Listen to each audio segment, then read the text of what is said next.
don't have any proof for that.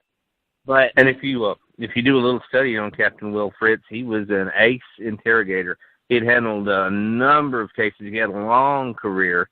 So coming up against Oswald like that, with such fierce resistance that Oswald obviously offered, yeah, I would believe that Oswald had training. I think so in how to conceal what he knew, how to conceal the truth.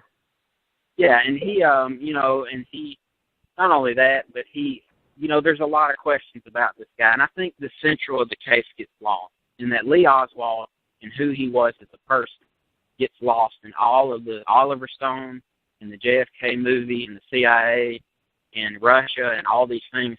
And what gets lost is you really don't hear the personal side of who this guy was. And, one of the things is he was an openly Marxist supporter, communist supporter from a very young age, around 14 or 15 years old. So for the CIA to be framing him up, they sure started at a young age. Oswald's fascination with communism began, I believe, when they were in New York, if I'm not mistaken.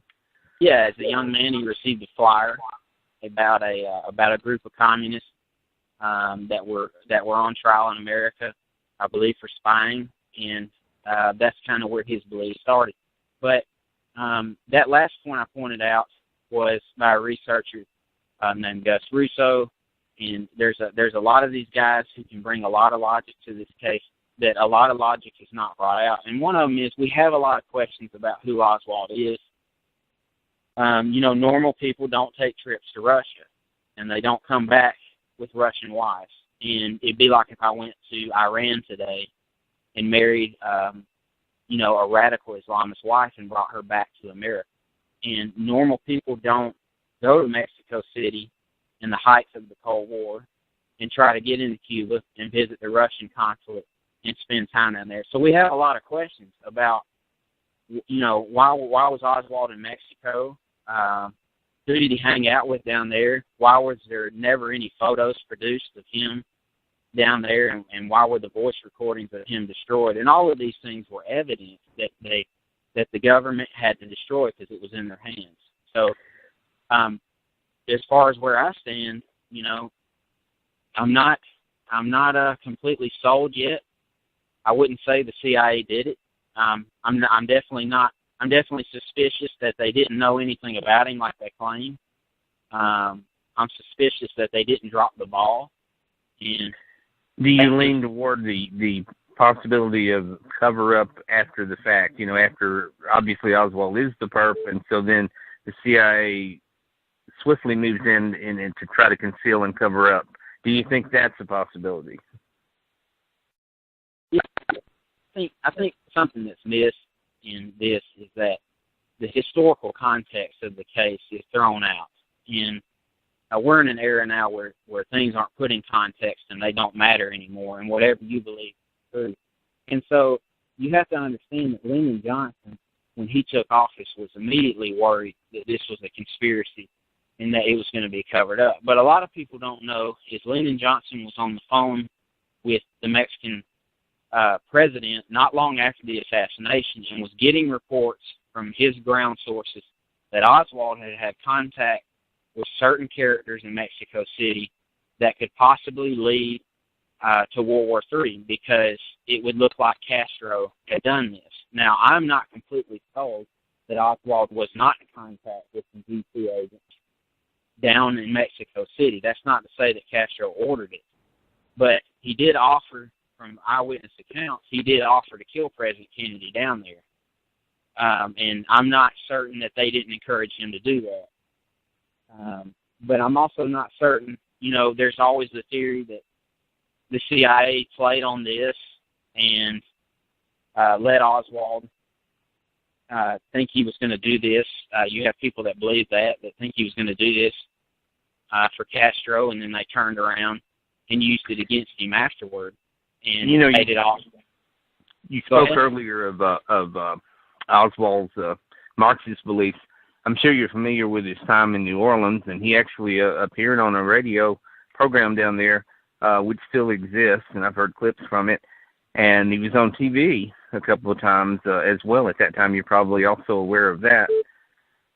Yes. So he documented a lot of his stuff. Also, it surfaced a recording that was made in the Soviet Union. There was a really good PBS special some years back. I think it was called The Ghost of Oswald. And they actually play portions of that recording that was made there in the Soviet Union. And it's someone, I think a roommate at the time maybe, or a friend in the Soviet Union, who recorded Oswald expounding on some of his beliefs and ideas. And so there was a recording that goes all the way back to his time in Russia that also exists that, again, reveals the inner thinking of Oswald as far as his political beliefs go. Yeah, well, I mean, I don't understand how people would believe that this young man would have faked his Marxist or his communist beliefs from the time that he was 14 or 15 years old until the time that he died. I think you see a consistent pattern with Oswald that he, in his character, was a willing kind of political figure that would put his life on the line for his beliefs, and I think he proved that when he went to Russia. Yes. Now there are questions about how he got to Russia, where did he get the funds, and how did he get back in so easy? And those are interesting questions. But when I interviewed a fellow for my book who knew the man who filmed Oswald personally in New Orleans, was a cameraman that filmed that man. Jay, I'd like to interject for a moment. Our friend Gayle Nix Jackson is in the chat room right now, and she is guest 5. She says, "This is Gayle Nix Jackson. Great job, Jake Carter." So apparently Gayle has tried to call in, but she has landed in the chat room, which is good. And if she decides to try to call back again, maybe we'll get to hear her voice. Maybe Gayle will come on and talk a little bit about her book. In the meantime, we also have a caller from Northwest Ohio. Hello, Northwest Ohio. Hi, Rich. This is Deb Gallant. Hi, Deb. How are you? Fine. Well, tell me, Deb, about your memories of JFK assassination and the theories that you've encountered in your neck of the woods.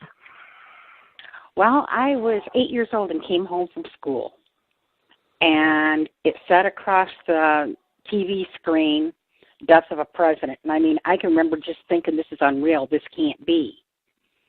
You know, at that time, it was just something that an 8-year-old would never, consider. But even people around me were just in shock. And I remember them playing over and over, all the tapes, from that day. And then they went on to show the tape of Oswald being killed. And to this day, I'm going to just say this much. I don't understand why he was not protected. I mean, Jack Ruby, I just want to say this much. Jack Ruby, by shooting him, took all the secrets to the grave, period. And Jack Ruby was not a member of the police force, so he wasn't even supposed to be in there. Hello, guest 5. Is that you, Gayle Nix Jackson? It is. Welcome to the show, Gayle. Tell us a little about yourself and about your book. Oh, well, I don't want to orient on what Jake said because he's doing an awesome job, but I am Gayle Nix Jackson. My grandfather was Orville Nix, who took the opposite side of the home movie of the assassination footage. His shows the grassy knoll. And unfortunately, his camera original film is missing and has been since about the House Select Committee days. Oh, wow. Yeah. There's copies everywhere. I mean, everyone can see it all over the internet. But as far as having it analyzed by a nonpartisan group, that can't be done unless we have the original. I mean, it could be that you're asking for room for error. It would be better if we had the original film where there's no loss of, that's the exact moment when he was there, no loss of, how shall we say it, detail. If we had that, then we could determine, was there someone on the note or was there not? And we just need to find the answer. We need to know. So it is my goal to find my grandfather's film. Tell me a little about the history of that film. I'm sure that Orm Six realized immediately after he filmed it what he had filmed. Can you tell me a little about the events that happened right after he filmed it? Actually, he didn't. He and my grandmother, my mom, and I went down there to Dealey Plaza that day. My grandmother, my mom, and I got stuck in the crowd, and so we couldn't make it down to where he was. And so he was standing at the corner of Main and Houston, and as he caught President Kennedy in the motorcade coming around, he took pictures, and one of the senators from Texas, Ralph Yarborough, waved at him, and he thought, he didn't really much care for Ralph Yarborough. So he went running down Main, and as he was running are when the shots began. And he did not even realize he was taking assassination footage. His Keystone camera had a grip on it, and he was so anxious and so scared, about what was going on. He was just gripping it like you would squeeze your hand when you're nervous, or like when you're driving in a rainstorm, you grip the steering wheel. That's what he did. And so he knew he had the Maine and Houston sequence, but he had no idea that he had the assassination footage. So he looked down after it was over. He looked down at his camera, and he realized that he had lots of film left. And being a very frugal man, thanks to my grandmother, he thought, well, I guess I didn't get much. And so he came back the next day and to show my grandmother where he had been standing, and he filmed it again, and he still hadn't used all his film. So later on that week, and now we're talking a week after the assassination, my father called and said, Dad, can you go take footage of my wife's little brother's girlfriend? She's performing at halftime at a football game. So I went up there, and I tell you, there's more of the football game on there than there is the assassination sequence, but he used all of his film, dropped it off at Dynacolor on his way home, and they called him in the middle of the night and said, you've got assassination footage, and we've got to turn it over to the FBI. And he said, well, I work at the FBI building, and I'll take it. But because he was the air conditioner mechanic for the FBI building, the General Services Administration. So he and my dad went to Dynacolor and watched his film on a white wall over and over and over, until the technician said, oh, Mr. Nix, we better stop because the light bulb was going to burn the film. And they did that, and they took it to the FBI the next morning. Hello? Well, Gayle, what was the government response to the Nix film?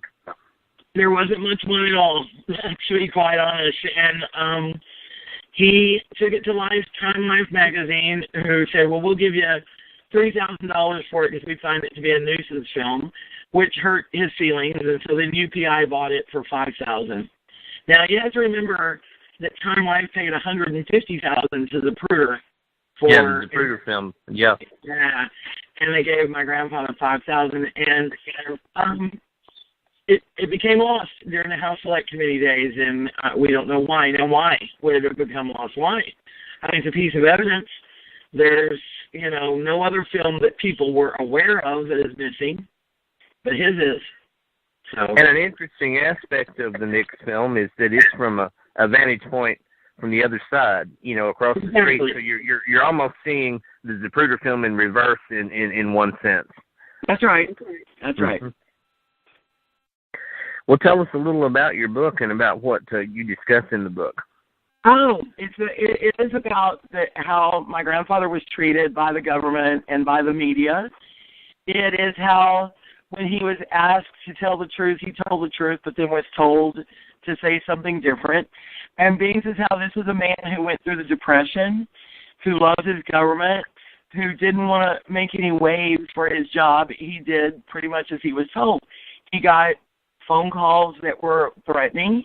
There were people bothering him, and in the long run, he really wished he had never even been there that day.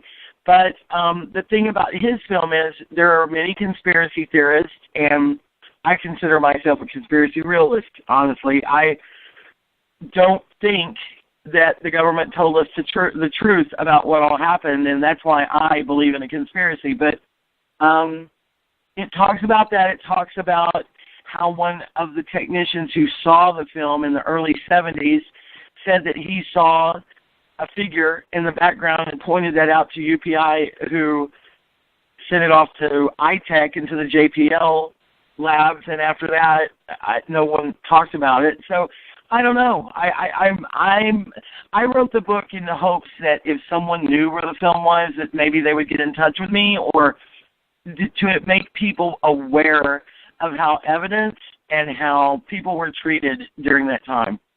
It wasn't a good time at all. And everybody was busy calling Dallas the city of hate. Well, it wasn't really the city of Dallas that killed the president. It was someone who didn't mind about killing the president, but they did. And I'm going to go along with Jake, my friend Jake Carter, and say, I don't think that Oswald is an innocent patriot. I do have questions as to whether or not he really took a shot, but I don't think he was innocent in any of this. So there you go. The book is not a dry book. It gives you a little insight into my grandfather's life and into my life as I tried to get the film back into our family and found that it was missing. And all of the people that have given me all kinds of excuses why it's gone, from Robert Blakey to Arlen Specter to President Vicente Fox to a sheikh in Dubai. I mean, one of our senators here in Texas, who's no longer with us, Phil Graham, that I've spoken with all these people, and we still can't find it. And it's an important piece of evidence that needs to be found. It could answer questions that we all have answers about. Was there someone on the know? This is the film that could answer that question. Absolutely, and there's material that would be revealed by the original film that you lose some of that with the later copies. Exactly. So that's why we need to find the original.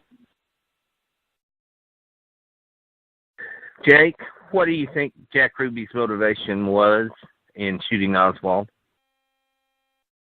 Well, I want to say hello to Miss Nick Jackson real quick. She's a good friend of mine, and I have a lot of respect for her. And I do too for you, Jake. I think Jack Ruby, is one of the major reasons why we have a deep belief in conspiracy, and rightfully so. I think Jack Ruby, when the Warren Commission looked at him, kind of made him out to be this patriot who had done this out of sympathy for Miss Kennedy. We know now that his lawyer made that up at the defense.